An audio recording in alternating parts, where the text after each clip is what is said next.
Great. Well, welcome everyone to the ACF Community webinar for the month of July 2019. This is our monthly opportunity to get together as a national network, to share updates and ideas, to both build our groups and to build this movement that we're all a part of. Some quick housekeeping before we get started. You'll notice that when you join this call, your microphone was probably muted. And if you're not speaking, just try and keep it muted to reduce background noise for everyone on the call. Using headphones is a good way to achieve that as well. And I'd invite you now to locate the public chat if you can. If you look at the grey panel at the bottom of your Zoom screen, there should be a little icon for chat. This is a fantastic way to communicate with everyone in the room while presentations are going on. You can pop in comments, you can pop in questions, you can share relevant links in there as well. And so, yeah, it's a really important way for us to communicate. So open up the chat box if you can. I'd like to acknowledge acknowledge that I myself am meeting on Kulin country. This is land with contested ownership between the Wurundjeri and the Bunurong people of the Kulin nations. And I acknowledge that sovereignty was never ceded to this country or to any part of this continent. I pay my respects to elders past, present and emerging. And also welcome and acknowledge anyone with Aboriginal or Torres Strait Islander descent that may be joining us tonight. And also to make mention that it is NAIDOC Week, which is a national celebration of Aboriginal and Torres Strait Islander culture. So by way of introductions, can you please write into the chat box your name, where you're calling from, and if you're a first-time caller, it'd be really nice to acknowledge if this is the first time you've joined the ACF Community webinar. At this stage, I'd also like to welcome two other staff members that are on the call. Suzanne Harter, who is going to be giving the national campaign's update for us all, which is very exciting. Suzanne is a climate change and clean energy campaigner here. And Isabella Morand, who many of you will know, particularly those based in Queensland. Isab is a community organiser. And later in the webinar, Isab's going to be talking about taking action over the next 8 weeks, or the next few months or so. So the agenda for this is Suzanne taking the national campaign's update, then a bit of an action plan for the next 8 weeks to get active on stopping climate damage and stopping Adani and all sorts of things. And then the third part of our webinar is going to be community updates and announcements, which includes all our regulars, activities across the community, shout outs, as well as I'm hoping to hear a bit of feedback on some of the nature outings and potlucks that you've been engaged in. So I'm going to pull up the chat as well. Oh, great. It really looks like everyone's jumped in the chat and has introduced themselves. We've got Martin calling in, Tony from Malvern area, Jeremy down in the Bellarine Peninsula, Isab up in Brisbane, Will in Brisbane, Heather from Hobart, Tony Glen Iris, Martin's from the Bayside group, Scott from Adelaide. Welcome, Scott, and welcome to ACF Community Adelaide, which is starting up. Alan from McNamara, Mika from the Gold Coast, Minty's calling in, Malcolm from Sunshine Coast, Mel from Bendigo, Liz from ACF Chisholm in eastern Melbourne, Reese from Stop Adani Northcote, Natasha from Newcastle, Tom Watson's calling from Canberra. G'day, Tom. Kerry from Brisbane Northside, Hung from ACF Brisbane,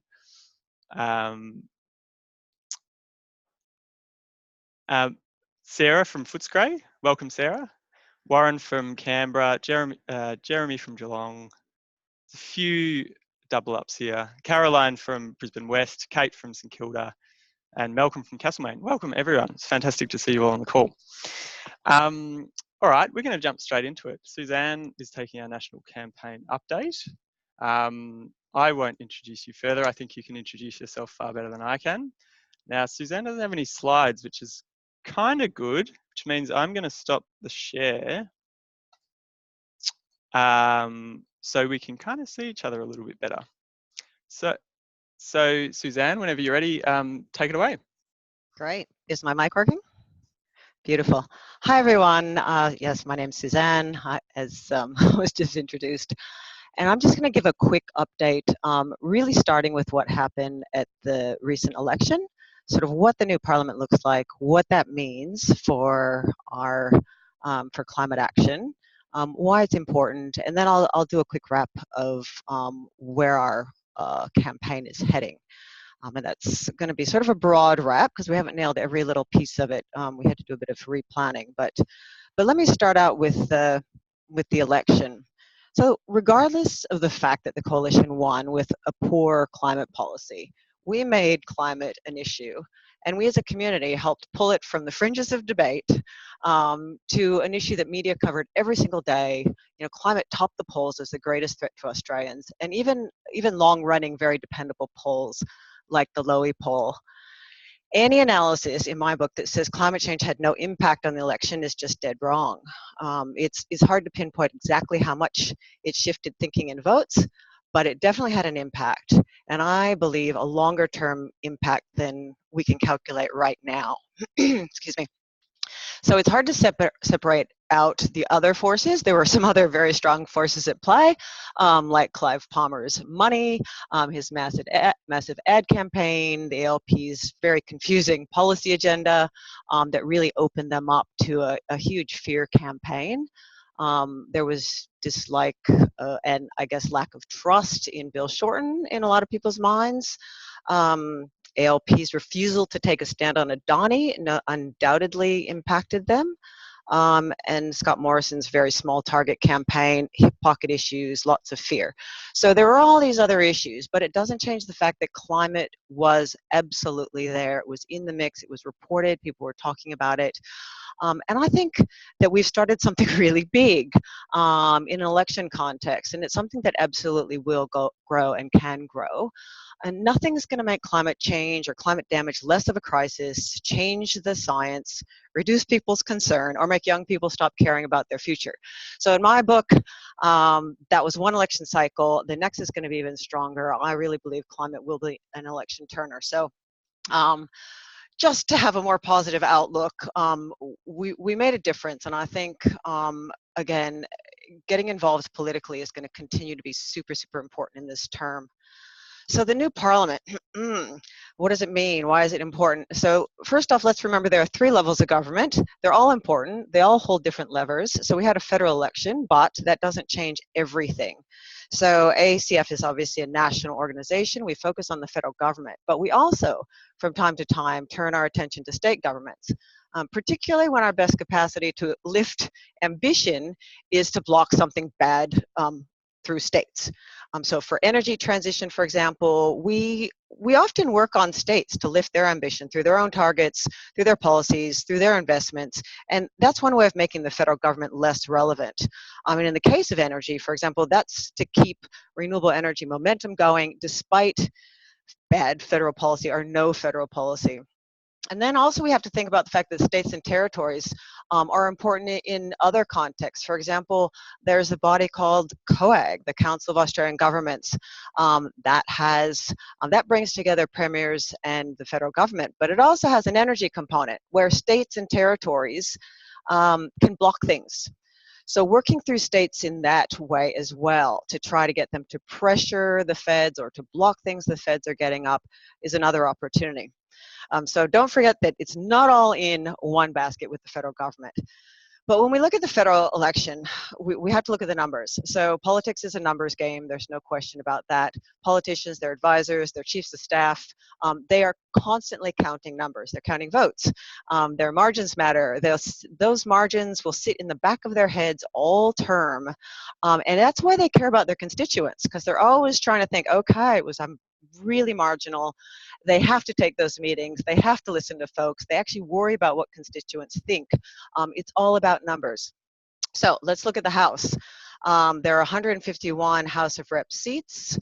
That's expanded. It used to be 150, so 151. That means 76 votes is a bare majority.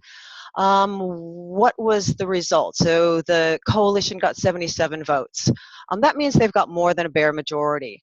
The ALP got 68, and there were others that were 6.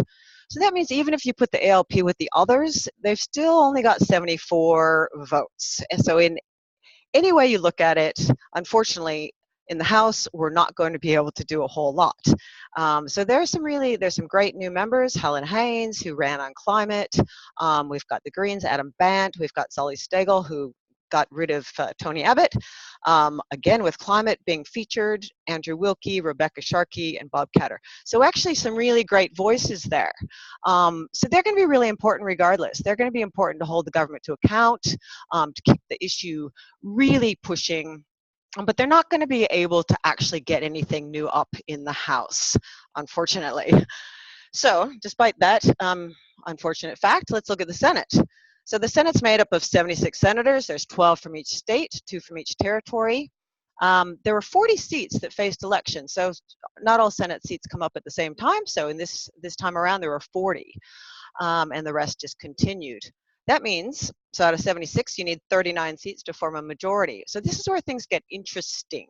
The coalition got 35, so that means they still need 4 seats in the Senate to form a majority and get anything through the Senate. So what might that look like? The LP got 26, the Greens got 9, One Nation got 2, Centre Alliance got 2, Australian Conservatives, which is Cory Bernardi, got 1, and Jackie Lambie got 1. So if the government needs 4 to get a majority, that means they'll probably get 2 from One Nation, they'll probably get 1 from Cory Bernardi. But it doesn't mean they've got that other one locked up. So there's still a lot of opportunity to work to block things through the Senate. So that would have to happen through Centre Alliance or Jackie Lambie. They become really important in this context. That means they're the blockers, and it also means the government needs them to get anything through. So if you think about how we would do that, so anytime the ALP and the Greens band together, if we can get the Centre Alliance and Jackie Lambie, we can actually block things through the Senate. So that's actually important. So a summary of all this means getting anything through the Parliament, like I said, is going to be hard unless the government supports it. Opportunities to make progress through federal Parliament will be limited. However, if we're thinking about proactive strategies, okay, we can do that. We can think about the government's own commitments. What can we get up through their own commitments? They did make a few, not many, on climate, but there were a few things. What can we get up through that? And of course, through the House, again, holding them to account. If we're working to block things, we look to the Senate. We can lobby state governments on federal issues where they have power, like I said earlier, like through COAG. In the last term, COAG was set up in a position to be able to block the biggest climate and energy policy that the government had, which was the NEG. That could have been blocked through COAG. So we have to really think about that. Make sure that the states know what our positions are. We can engage in a lot of things like reviews and inquiries and processes that make our case, that actually tell our story, that make these issues really big and tangible. And there are a few examples. Right now, for example, you might be amazed to know that the government is running a review on the Emissions Reduction Fund, which is, you know, with their original climate direct action climate policy. What they're trying to do is actually change the way it works to allow coal-fired power plant upgrades. Yes, coal-fired power plant upgrades to get access to public money through our one climate policy that the government committed to in the last election. It's the only thing they put money into, and now, quite frankly, following some lobbying from a coal baron, Trevor St. Baker, they are running a review. So they're looking to change that, that climate policy. So there'll be things like that that we're going to have to keep our eye on. And again, how do you block? How do you block? We also have work to do to keep the ALP from weakening their position. So they're doing kind of a written branch review right now on what they took to the election. And they're saying, we're not going to announce anything quite yet. We're thinking about everything we said before. So there's a lot of work to remind them how important climate still is in the electorate, and how important strong policy is. So that's going to have to go on for the entire 3-year term to make sure that at the next election they've got some really strong, solid policies going in. And members need to hear from us, even if members of government need to hear from us, even if they don't agree with our position, and if we know that going in. Because what we hear over and over again from MPs is that if they don't like what we're saying, they'll say, oh, no one in my electorate is calling for that. We ran into that a whole lot in the last term with things like vehicle emission standards. You know, the government would just say, oh, no, we're not hearing that. People aren't saying that. So they need to hear. They actually need to hear. So asking for meetings and telling them what we want is going to be really important. And again, there's that big job of holding them to account to the commitments they have. Things like the Paris Agreement. Our emissions are going up. That is completely counter to the commitments they made under the Paris Agreement, and there is international pressure that can come to bear on them for that. So, and then there's always the importance of building relationships. So building relationships with politicians early is super important. Relationships turn into access. Access is a form of power. We should wield that early and often. So again, important work to do just building relationships with politicians. So I know all that sounds rather depressing, but you also have to think about the fact that Scott Morrison won this election worried, actually, about climate change. If you look at the big seats he cared about, including his treasurer's own seat in Kooyong, massive seat swings against them. Kooyong, big swing. Higgins, big swing. Wentworth, big swing. Warringah, big swing, and they lost it, obviously. Massive. So he actually won, but in the back of his head, he knows that climate was an issue, and these folks are really concerned about the next round. So there may be some space to move them. So with all that said, we have a lot of things, I think some immediate concerns. That ERF review I just mentioned, the government's got an underwriting program up, which is about giving public money to different new energy schemes. Right now it's shortlist gas, coal upgrades. It's got a big new coal-fired power plant that they're reviewing right now that could potentially get support in Queensland. So we have to keep our eye on a whole variety of things, not to mention a whole review of the EPBC Act. So what's our campaign planning to look like? How's it shaping up? So quite frankly, we thought we'd be pushing from a much higher bar right now, but that doesn't change our overall campaign priorities. So domestic energy transition, for example, we still need to get to 100% renewable energy by 2030, and that's not going to change as our goal. But we've worked really hard on the renewable energy part of the picture, and we're going to add a big focus on coal. Speeding up the closure of coal generators, no new coal. Now that can be done by trying to get more renewables into the system. So we're going to push states like Queensland, stick to their commitments, increase their commitments. We're going to push corporates. So we're going to look at other targets. Now watch this space, but we're figuring out exactly who that's going to be. But, you know, think about Coles, Woolies, Telstra, really big energy users. Now, if they can start putting money into new renewable energy projects, we can keep that flow going. So we're looking at that as well. At the same time, blocking coal is going to mean blocking investment in things like new coal plant upgrades, because we've got old clunkers out there that are trying to hold on for a very long time, and that's going to require hundreds of millions of dollars in capital expenditure. So we're looking at targets like financial institutions. Again, watch this space, but we're looking at banks that would be called upon to actually fund some of these upgrades. And we can look at the timing of the upgrades, and we can think about who we target. So that will also be, that's coming into our thinking quite prominently. We're going to continue campaigning against the BCA, the Business Council of Australia, those folks that said a 45% target was climate wrecking. And they actually really have been working insidiously behind the scenes to block climate action. So what we're doing is we're actually getting at them through their members, big members, Qantas, Telstra, banks, etc. We're going to keep that campaign going. We know from the election result that impacted communities need to be proactively brought into the transition. They need to have a clear vision for their future when coal is gone. So we're going to start doing more of that work as well. And that may mean a particular focus. It may mean that we're working more in communities, for example, in central Queensland, Gladstone, where there are lots of impacted jobs.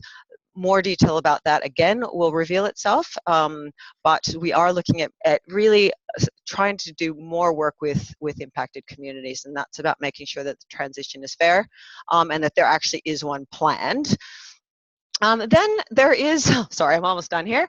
There's a story to be told about coal. So there's a big sort of tell the story component. Coal kills, it destroys our climate, it puts out toxic pollution.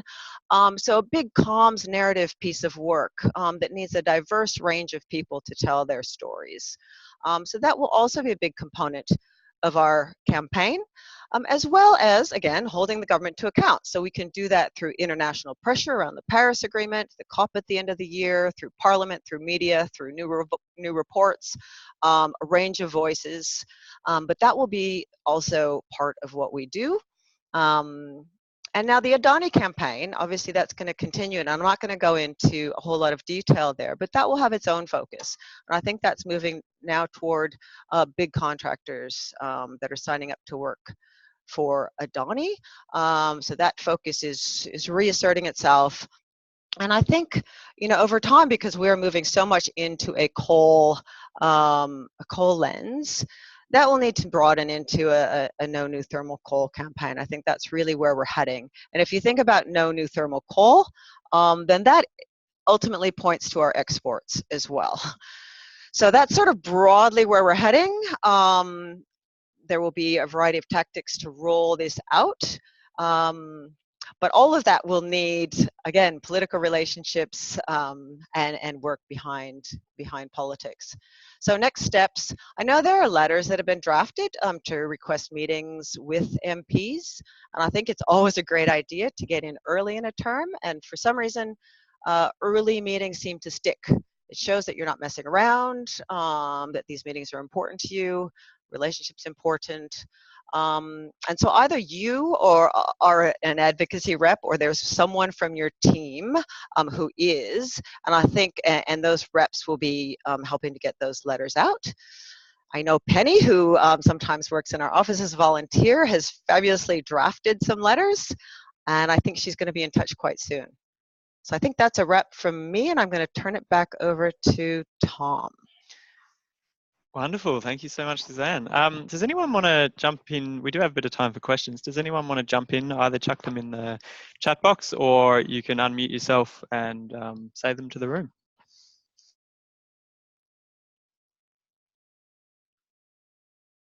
There was a good question from someone early in your presentation, Suzanne, about the ALP voting with the LNP in the Senate, passing the motion in support of Carmichael earlier in the week. I wonder if you could speak to what that means.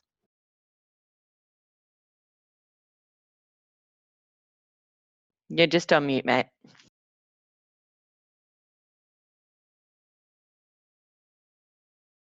Oh, there we go. How's that?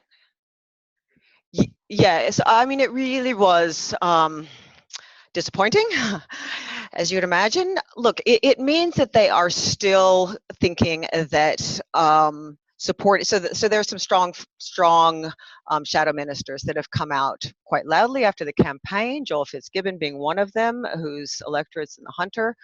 So there are forces in the ALP that still obviously feel very strongly that having a position that supports coal that says we are not against coal, we need those jobs. Clearly they think that that's important and that it wasn't going to hurt them any further to actually support that motion. That clearly is another area where we've got work to do, because if they didn't get the message during the election campaign, then they'll need to get it over the next 3 years or the next period of time. But obviously that's a concern. They also have a new leader, so Albanese has a slightly different view of the world. And clearly felt as though it was in their best political interest to support that motion. But yeah, extremely disappointing.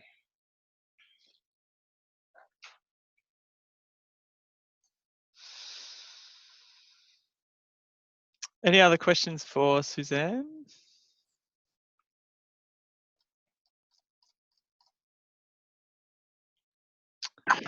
I guess that the question that I put in is, so Jed Kearney's my member. She's openly opposed to the mine. The other groups that I network with are in Coburg, and it's a Green council there as well. So in terms of pressuring politicians, that's not so effective for me, right? Well, to be honest, you can still go tell Jed how upset you are about it. Now, you're right. I think, you know, she was fairly clear in communicating a different position on Adani. She has a different position on Adani. I think that's pretty clear. But she also needs to bear the brunt of her party's position. So she needs to know, and she needs to be able to go to their leader and other members of the shadow cabinet and let them know that her electorate is putting a lot of pressure on her because of that position. It still matters. She, you know, has respect in the cabinet and the shadow cabinet, and every one of those voices that weighs in about how negative that is in their electorate will help. So I think it's still worth talking to her about it. I mean, she's great to engage with every time I email, or you know, she rings straight back or she emails straight back. You know, she's pretty open and responsive, but it almost feels like she's not a target. Yeah, well, she personally isn't, but again, your voice and your vote is important and useful. So even connecting with her to find out who she thinks, I mean, sometimes we meet with folks like Jed to find out who she thinks is most important for us to talk to, even if we're not in their electorate, because she knows who the problems are, and sometimes can help steer. And sometimes folks that do have a different position will share that information. But if you are in her electorate still, that's useful, I think, to let her know. So those letters you said that Penny had drafted to send to politicians, that would be worthwhile doing in this electorate? Yeah, I would. So those letters so they basically are outlining the view of the type of group that you are, why you're asking, and basically they're asking for a meeting, and they're explaining why. So they actually are meeting request letters, and in that request, you know, you could then add concern about Adani as an issue and about the motion, or in the meeting. But yeah, I think it's important to keep voicing concern, even with somebody who is on side. And I know I'm taking up time, but certainly like Coburg, where we have pretty active, pretty full meetings, pretty concerned people, like we could easily pressure Coles or Woolworths somewhere like Coburg to go renewable. Like maybe that would be a good use of energy. Yeah, so we're thinking through that right now, and again, watch this space, because I think what will be most impactful is if we do pick a target, and then, you know, and we decide we're going to absolutely go for that particular target, and we all pile in behind it. So creating a campaign around that, and really much more pressure by lots of actions, I think will be more impactful. So yeah, watch the space. We're looking at various targets right now, and we'll we'll certainly let folks know if and when we land, but I think we Yeah. will be landing on one, and it certainly could be Coles or Woolies. They're definitely on the list. Cool. Suzanne, thanks so much for joining us tonight. Before we do need to move on to our next segment shortly, but I'll acknowledge that there have been a lot of comments in the chat box around a just transition and reaching out to and supporting coal communities. Would it be okay if you had a look at the chat box, had a look at those comments, and maybe just fleshed out opportunities there, or respond to the questions or comments about that particular issue? Would that be all right? Sure. Yeah, no worries.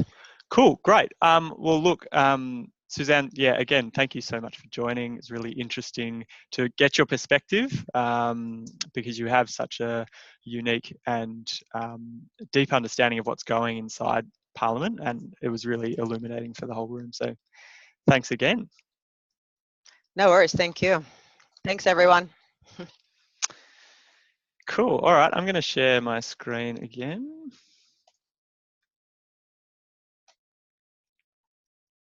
I hope I shared the right one. Great. Well, up next we've got Isabella Morand, Community Organiser, that's going to talk about what the next few months looks like in terms of taking action as part of your groups and as part of a national network. Isab, are you more or less ready to go? I can keep an eye on the chat box while you're presenting, and just let me know when you need to click through slides. Great, thank you. So thanks, Tom and Suzanne, and hey, everyone. In the next 15 minutes, I'm going to talk a little bit about what the next few months will look like. I just want to acknowledge, I guess, Suzanne raised lots of possibilities under there and kind of did lots of like, watch this space. And that's because we really are like deeply reanalyzing, the best way that ACF can be effective in this new government context. And given some of the things that we've seen in the election results, and as you've all mentioned, the just transitions and issues with making sure that people feel safe and secure in their lives, in addition to their concerns about climate change, are on that list. And things like corporate targets, there's some that we might choose to have more of a carrot approach and encourage them to be leaders, and some that we might go for the stick and go after them. And so we're just doing a lot of work internally about fleshing that stuff out, and also making sure that our different campaigns are complementary. So, as Australia's National Environment Org, obviously we work on the Adani campaign. We also have a big new nature campaign coming up. You heard last month about the Business Council of Australia and the opportunities there, and we're moving into more democracy and economy work. So we're just trying to take time to make sure that any like big new stuff that gets launched, we're going to stick with it, and back it in, and not kind of offer you like gap filling opportunities that we then don't really follow up with. So I just want to acknowledge like we're kind of keep being like, oh, we'll get to that, and it's because we want to do it properly, and there'll be opportunities for feedback from the groups as well. We're really keen to come to you with our plans and hear about what you think is going to work, and how to deliver them on the ground. So in the meantime, tonight I'm going to be talking about the next couple of months. And firstly, I just want to retouch on something that was raised in last month's webinar, for people who weren't there or who may have forgotten. Just a reminder that we're moving into this new groups structure. And Beth, our colleague, has been leading this project, and it's really based on feedback that we've got from many of the groups that people are interested in having more formal roles. And additionally to that feedback, we recognise that if we want to grow the ACF community network, from 29 groups now up into, having someone in every second electorate down the line, then we need to set up systems that allow for that growth, and that allow better support for you and allow more space for you guys to support each other. So this is the first run at that, and it's something that we're introducing gradually to the more established groups, like if you've been around for 6 months or more. And I think just also to say, you know, don't worry if you can't fill all the roles straight away. But if there's people in the group who are interested in one or the other of them, really great to start getting into the process that we're building. So Tom, if you want to move to the next slide. Whoa, that one. So there's four teams that we're building, and they're change the story, grow people power, strengthen people power, and advocacy and campaigns. And if you just click one more, there's lots more information about those teams at that link there, and also in last month's webinar recording. Or if there's like burning questions, chuck them in the chat and we'll come back to them. But yeah, just a reminder that we're moving into this new structure.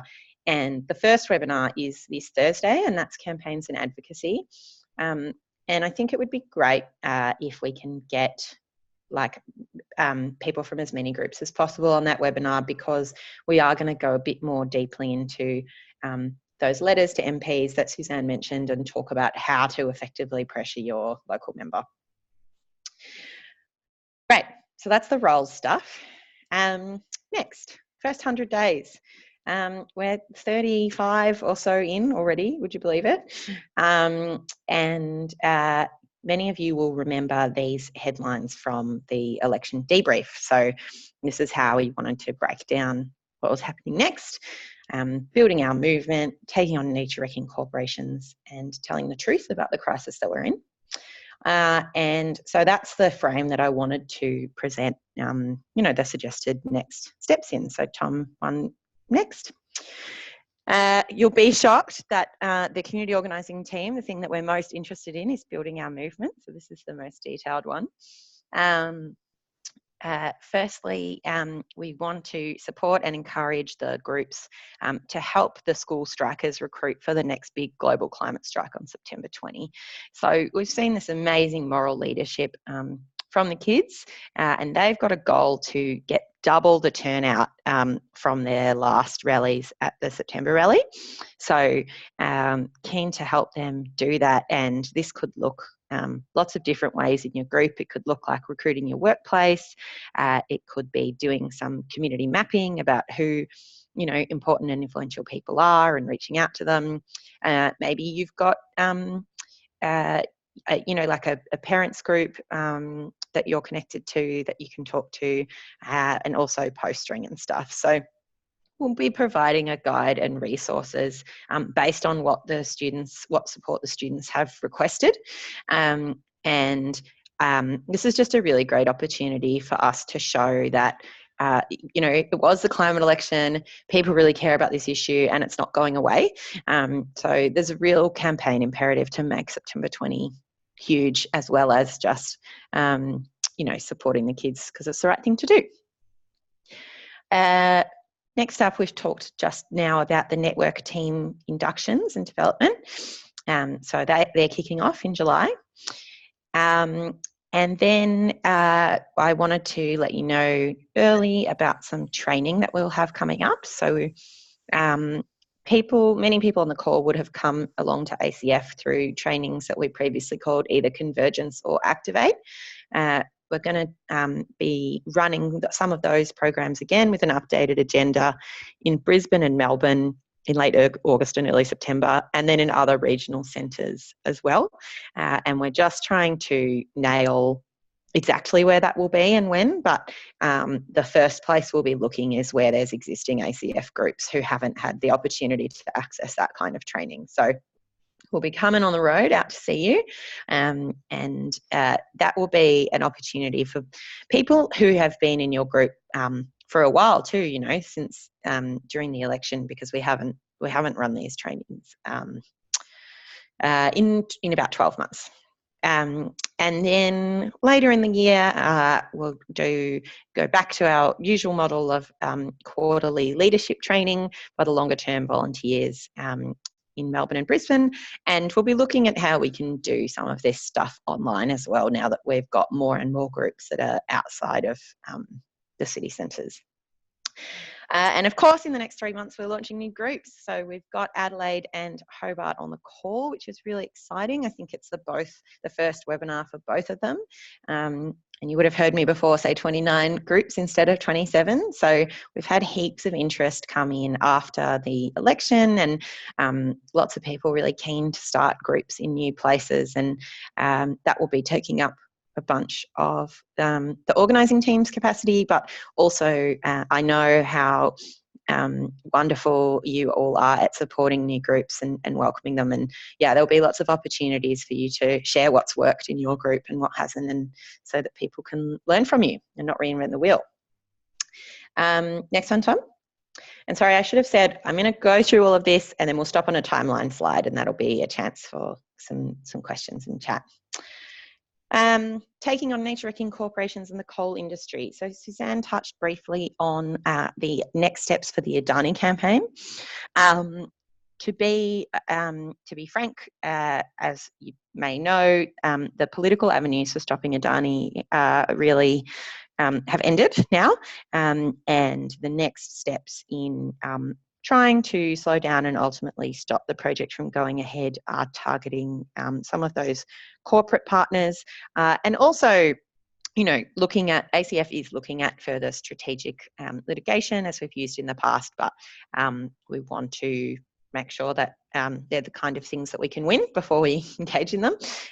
So yeah, for now, we're joining the rest of the Stop Adani movement in doing a bit of a pivot to GHD. GHD are a contractor who've previously worked with Adani, and you know, there's kind of suspicions that they are the most likely contender for upcoming construction contracts. Our friends in the movement have been talking about this already, so if you're on the list of Stop Adani groups or of the Australian Youth Climate Coalition, you will have seen them talking about GHD, and ACF is publicly launching our role in that campaign tomorrow. So there'll be a petition that you can use at upcoming markets and events.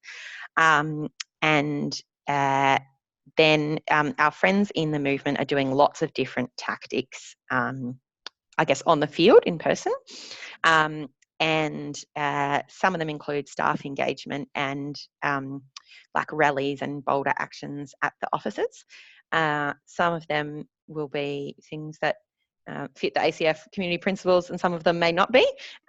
But that's one of the beautiful things about working in a broad movement. So yeah, I've had a chat with some of the other organisations, and they suggested that a gap that's missing from capacity that it would be wonderful for ACF groups to fill would be hosting call parties. So GHD have dozens and dozens of offices across Australia, and you could get together with a small group and call through all of them one afternoon, and, you know, kind of rotate that through so that they're hearing, so that all the officers are hearing from people regularly.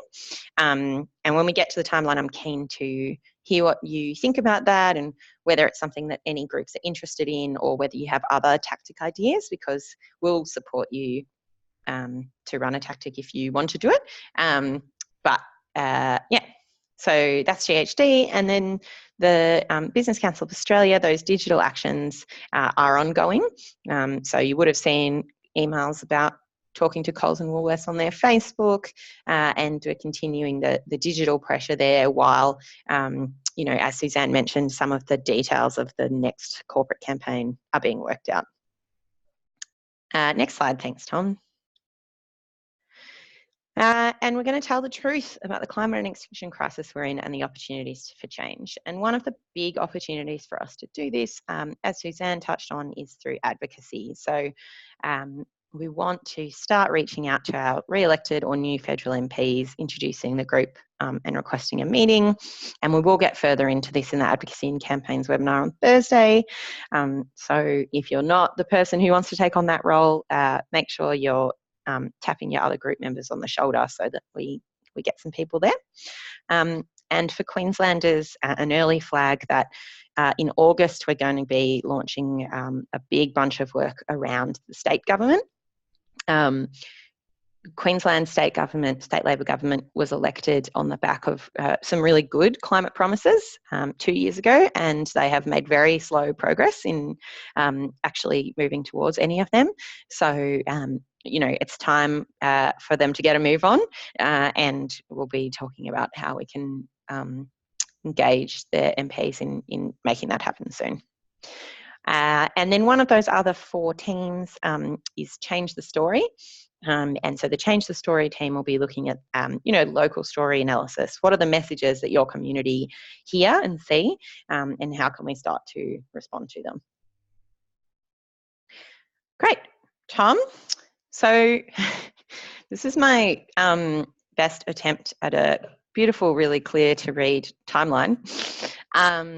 So up above the dates, we've put the ACF run events that will build your capacity. And so this is the training that we've talked about. And below you can see all of these tactics that I've just mentioned. And I tried to colour them. So red is the telling the truth, the purple is building our movement, and green is the nature wrecking corporates. I just want to say 2 things about this. First is that this isn't a list of everything that we expect you to do as teams. It's more like a list of everything that's happening, and the groups can choose what works for them. Maybe you have the capacity to do lots of things. Maybe you're really focused on one thing. We know groups still have nature outings planned coming up, and maybe that's taking all their time, and that's fine. So yeah, firstly, it's not expected that you somehow do all of these things. And secondly, in the September-October end of the scale, where it's looking a bit empty at the moment, just back to, our previous kind of comments about the planning timeline, and that'll be a time where we'll be encouraging groups to have local planning days and to get into a new national strategy stuff. So maybe a couple of questions for feedback in the chat. Firstly, what do people think about GHD, and whether your group might have the interest or capacity in being involved in that campaign on the ground, and what ideas you have for tactics? And secondly, just any questions you have about the whole thing. And maybe if you think it looks good, let me know as well. So we know that we're giving you useful information.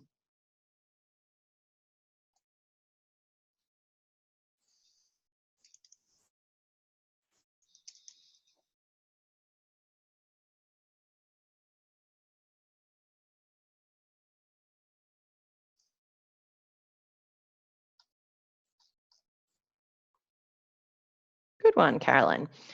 So GHD are a contractor who we believe are likely to be engaged in doing some construction for Adani.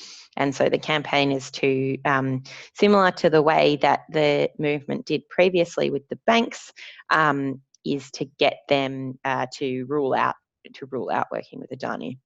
And are they listed? The corporate structure is interesting. They're owned by staff.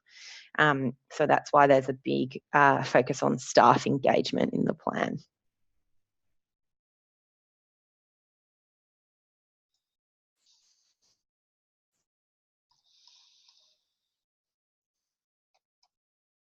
Sorry, can I just ask, what were those training sessions? Yeah, sure. So August, September will be the new members training summit. So Tanya, that'll be similar to the Activate training you came along to when the group first started. We haven't had in-person training like that for new members for a long time. So it'll be, what's community organising? How can you build a strong group? How do we talk to people about climate change? The kind of entry-level skills. And then later in the year, in October, November, we'll have, I guess, more high-level skills and planning and training for people who, like all of you, who have been around for a bit longer.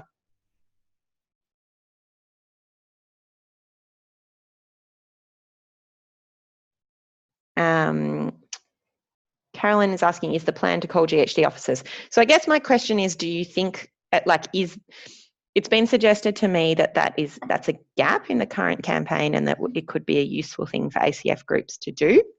And I'm asking whether people are interested in doing calls, and also, if you have other ideas, or if it's just like there's other stuff going on right now and so you can't. Reese is talking about her local groups doing chalking outside the GHD office and staff engagement. So that's in Melbourne, I'm guessing. Maybe you can write if you're interested in helping her out to do that regularly on Fridays.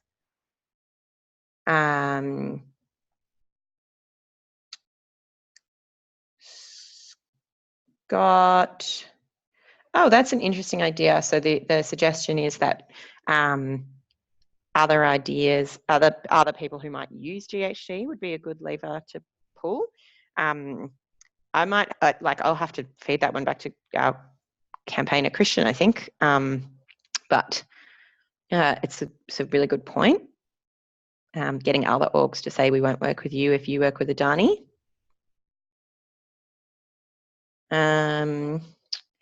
Heather, the training, those trainings will be in person and really great to attend in person. And so we're looking at bringing some of them on the road to the areas where groups are outside of Brisbane and Melbourne, the new members ones. And then the leadership training, I think we'll probably need to look at how we can make it available online.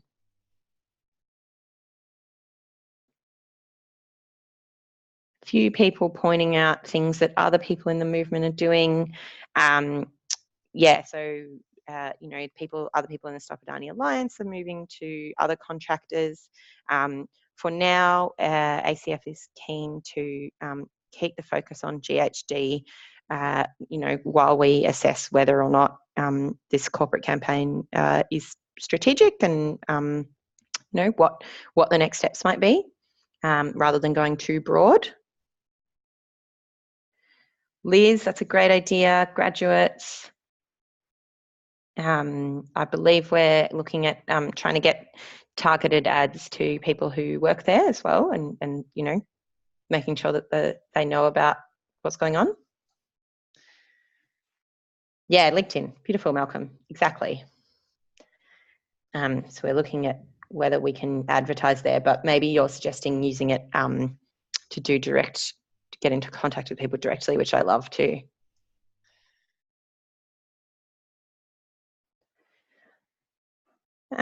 Okay, I might hand back to Tom because I can see the times ticking on, and I'll try and jump into the comments.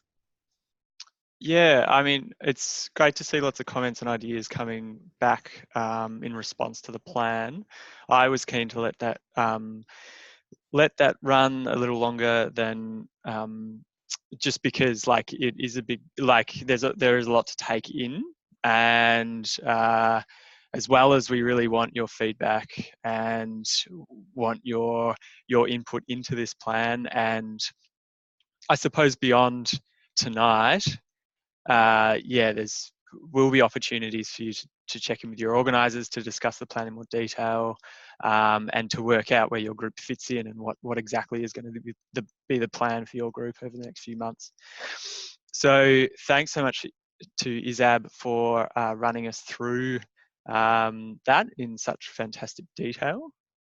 And given it is 7:25 at the moment, I'm hoping that I can have just an extra 10 minutes of your time tonight, because we want to run through our regular updates and activities across the community, and I reckon we'll be wrapping up by 7:40. So I hope that's okay. I hope that's not putting anyone out, and if you need to jump off the call, then that's perfectly okay, obviously. So in our updates and announcements, we're going to have a look at the fantastic nature outings and potlucks that your groups have been engaged in. We're going to run through other activities that have been happening in the ACF community and have an opportunity to give shout outs to people doing great work in the across our network. So we feel like both our group network and ACF supporters more broadly have just had a fantastic response to the nature outings and potlucks idea that we threw up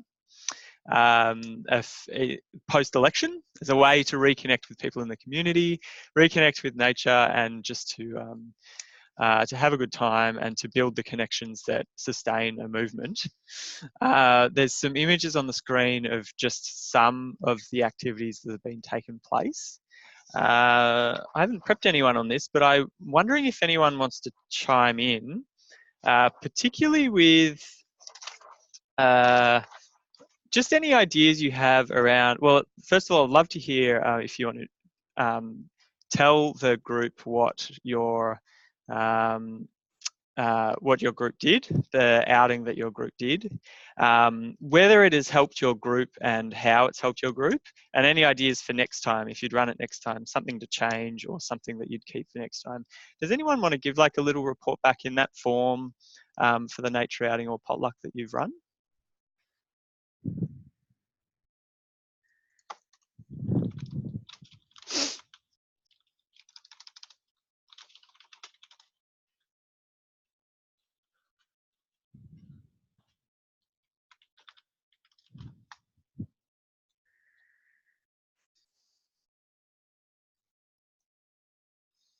Maybe since there's silence in the room, I don't want to put anyone on the spot, but I'm wondering if someone from the New Hobart group wanted to talk about the outing that you had, because you had a fantastic turnout.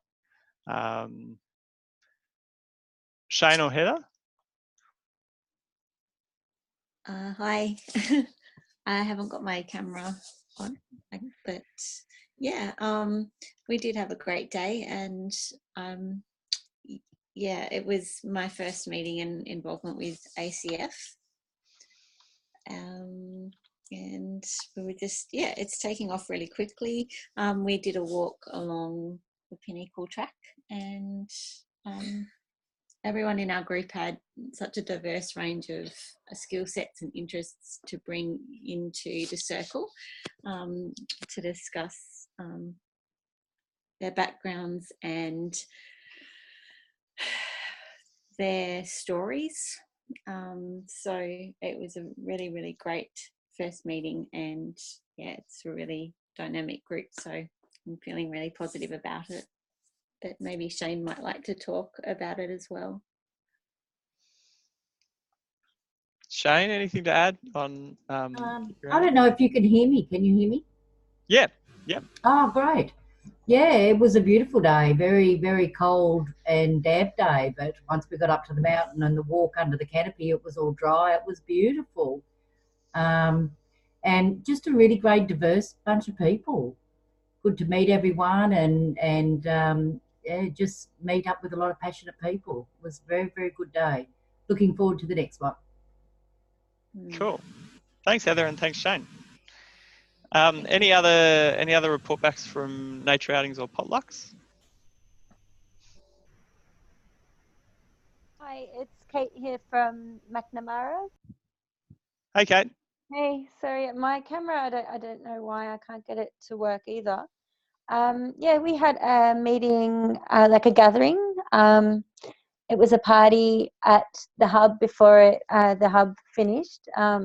I think there was a couple of weeks of lease still, and it was really awesome. We had around 25 people, and one of the members was actually my partner. He's part of a band. He plays percussion, so they performed for us, and yeah, it was really good to regroup and get together and around people that felt the same as I did. Like, so it was really good fun. And I think while a lot of us we're obviously